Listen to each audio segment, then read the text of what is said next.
小朋友同大朋友，你哋好啊！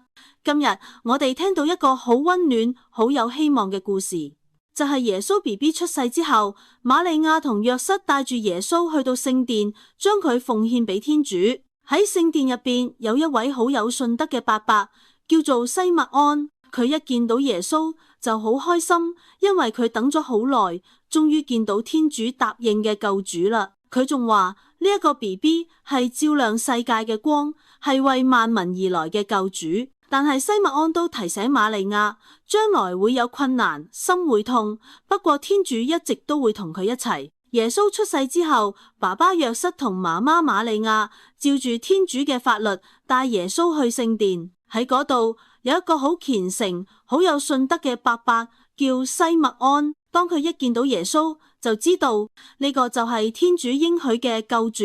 佢抱住耶穌，好開心咁讚美天主，話：主啊，我而家可以安心啦，因為我親眼見到你嘅救恩。但佢都溫柔咁同瑪利亞講，將來會有困難，不過天主一直都會同佢哋一齊。小朋友，你有冇試過等一樣嘢等好耐啊？好似等生日、等放假、等爸爸媽媽返嚟咁。西默安伯伯就係咁樣，佢等咗好耐好耐，終於等到耶穌。佢唔係因為見到一個好靚嘅 BB 開心，而係因為天主守承諾啦。耶穌嚟到世界，唔係只為一啲人，而係為每一個人，包括你同我。就算將來有困難、有眼淚，天主都會陪住我哋行過。我哋有冇好似西默安咁，願意耐心等候天主嘅時間？當生活唔順利、唔開心嘅時候，我哋仲會唔會相信天主一定喺我身邊呢？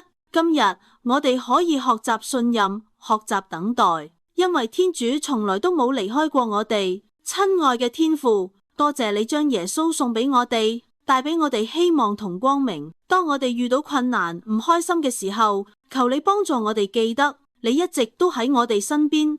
求你教我哋有耐性、有信心，學習信靠你。阿們。